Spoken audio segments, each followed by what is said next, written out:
Senhor esteja convosco. Ele está no meio de nós. Proclamação do Evangelho de Jesus Cristo, segundo São Lucas. Glória a vós, Senhor. Naquele mesmo dia, o primeiro da semana, 2 dos discípulos de Jesus iam para um povoado chamado Emaús, distante 11 quilômetros de Jerusalém. Conversavam sobre todas as coisas que tinham acontecido. Enquanto conversavam e discutiam, o próprio Jesus se aproximou e começou a caminhar com eles. Os discípulos, porém, estavam como que cegos e não o reconheceram. Então Jesus perguntou: "O que ides conversando pelo caminho?" Eles pararam com o rosto triste e um deles, chamado Cleofas, lhe disse: "Tu és o único peregrino em Jerusalém que não sabe que lá aconteceu nesses últimos dias?" Ele perguntou: "O que foi?" Os discípulos responderam: "O que aconteceu com Jesus, o Nazareno, que foi um profeta poderoso em obras e palavras diante de Deus e diante de todo o povo. Nossos sumos sacerdotes e nossos chefes o entregaram para ser condenado à morte e o crucificaram. Nós esperávamos que ele fosse libertar Israel, mas apesar de tudo isso, já faz 3 dias que todas essas coisas aconteceram. É verdade que algumas mulheres do nosso grupo nos deram um susto. Elas foram de madrugada ao túmulo e não encontraram o corpo dele. Então voltaram dizendo que tinham visto anjos e que estes afirmavam que Jesus está vivo. Alguns dos nossos foram ao túmulo e encontraram as coisas como as mulheres tinham dito. A ele, porém, ninguém viu." Então Jesus lhes disse: "Como sois sem inteligência e lentos para crer em tudo que os profetas falaram? Será que o Cristo não devia sofrer tudo isso para entrar na sua glória?"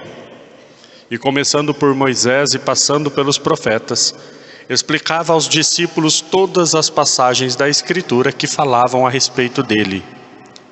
Quando chegaram perto do povoado para onde iam, Jesus fez de conta que ia mais adiante. Eles, porém, insistiram com Jesus dizendo: "Fica conosco, pois já é tarde e a noite vem chegando."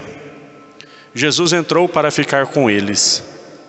Quando se sentou à mesa com eles, tomou o pão, abençoou-o, partiu e lhes distribuía.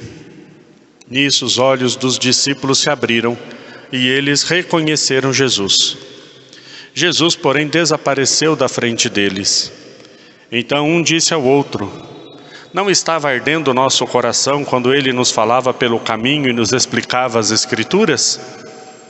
Naquela mesma hora eles se levantaram e voltaram para Jerusalém, onde encontraram os 11 reunidos com os outros.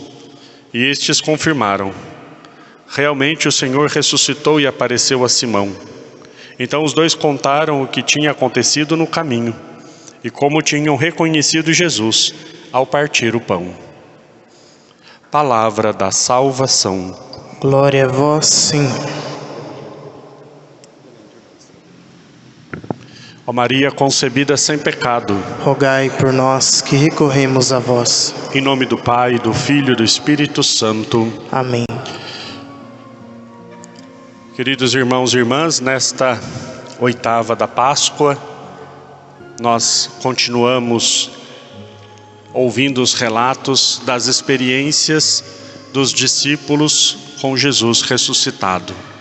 Cada dia nós vamos escutando um relato diferente e nós vamos vendo como foi a primeira experiência dos discípulos com a ressurreição. Claro que era tudo muito novo, claro que era tudo muito confuso. Quando nós vamos ouvindo os relatos e vamos colocando um junto com o outro, nós vamos percebendo mais ou menos como era a dinâmica do grupo todo, né?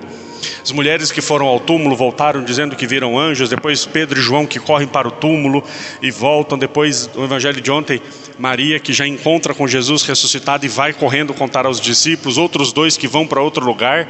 Então as informações vão meio que se encontrando. Um vai confirmando o outro. No finalzinho do evangelho nós vimos, né?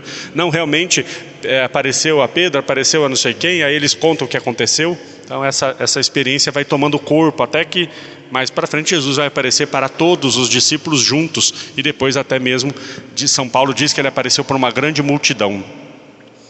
Essa experiência com o Cristo ressuscitado foi o que marcou o início da pregação dos apóstolos. Foi o que marcou o início daquilo que depois com o Pentecostes se torna pleno, claro, e eles então saem pelo mundo todo pregando. Um apóstolo nada mais é do que testemunha da ressurreição de Jesus. Essa é a grande missão de um apóstolo, testemunhar que Jesus está vivo. E por isso todos eles deram a vida. Por causa disso, todos eles morreram e derramaram seu sangue. Eu dizia esses dias atrás, ninguém morre por aquilo que nós temos mais ou menos uma certeza, né? Ninguém morre por aquilo que mais ou menos eu acho que seja assim. Se eles morreram por isso é porque de fato acreditavam com toda a convicção e com toda a vida. Hoje nós ouvimos esse bonito relato de 2 discípulos que estavam caminhando para um povoado chamado Emaús. E no caminho Jesus se aproxima deles e começa a caminhar junto com eles. A princípio não reconhecem Jesus, como é a experiência de muitos deles também. Maria, que pensa que Jesus é o jardineiro e só reconhece depois quando ele a chama pelo nome. Esses 2 homens também, talvez obscurecidos pela tristeza, pelo luto, estavam indo embora, estavam deixando. O sonho deles havia morrido, todas as promessas, todos os sonhos, os projetos, morreu pregado numa cruz. Já fazia 3 dias, ou seja, a esperança já tinha acabado. Vamos embora então. Imagina como aqueles homens estavam andando, talvez tristes, cabisbaixos. O texto diz inclusive que quando Jesus pergunta, né, o que aconteceu, eles param e olham tristes para ele e dizem: só você não sabe o que aconteceu nesses últimos dias, como Jesus foi crucificado, como morreu. E os nossos sonhos todos então se foram. E aqui interessante esse oposto entre a ida triste, escutando depois a palavra de Deus, claro, mas indo tristes para Emaús e voltando correndo para anunciar aos apóstolos, depois da experiência com o ressuscitado, a alegria que invade os corações levam eles a correr. Isso é muito comum nós vermos em todos os relatos. Maria Madalena que vai triste ao túmulo e volta correndo para anunciar aos discípulos a ressurreição de Jesus. O Cristo ressuscitado em nossas vidas também, ele geralmente usa essa mesma dinâmica. Quando Jesus se aproxima de nós na caminhada da nossa vida, nós poderemos dizer que esses homens indo para Emaús é um pouco a caminhada da nossa vida, o cotidiano da nossa vida. Jesus também se aproxima dessa mesma forma.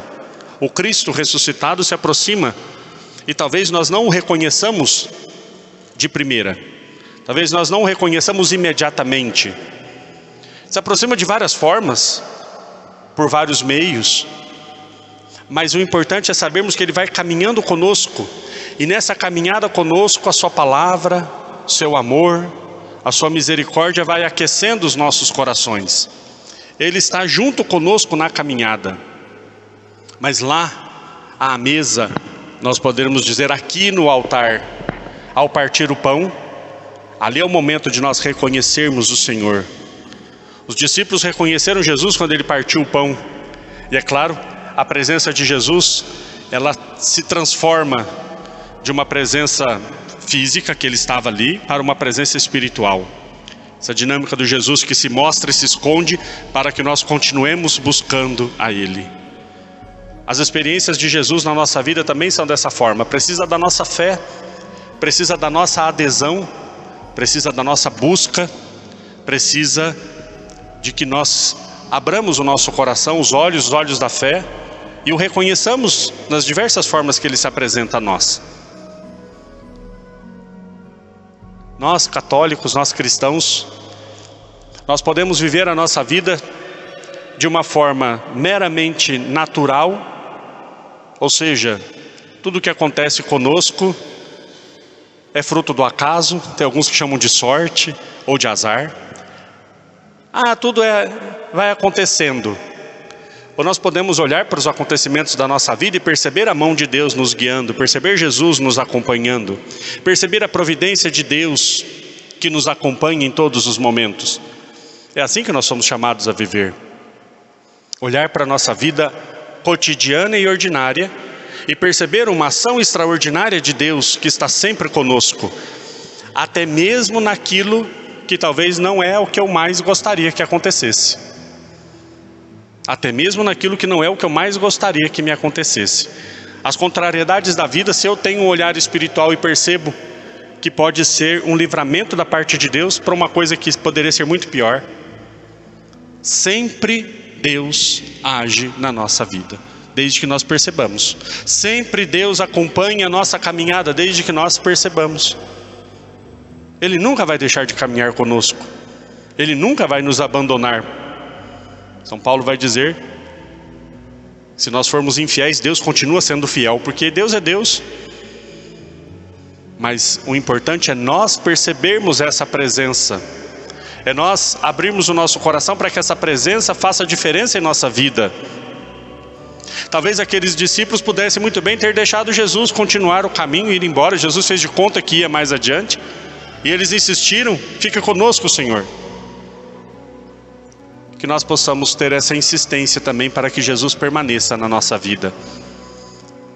Mas nunca nos esqueçamos que Jesus permanecer conosco, Jesus permanecer na casa do nosso coração, Ele também vai permanecer com todo o seu amor, com toda a sua graça e com todas as suas exigências, com tudo aquilo que o Evangelho nos pede, com tudo aquilo que o Evangelho nos propõe, com tudo aquilo que o Evangelho nos pede.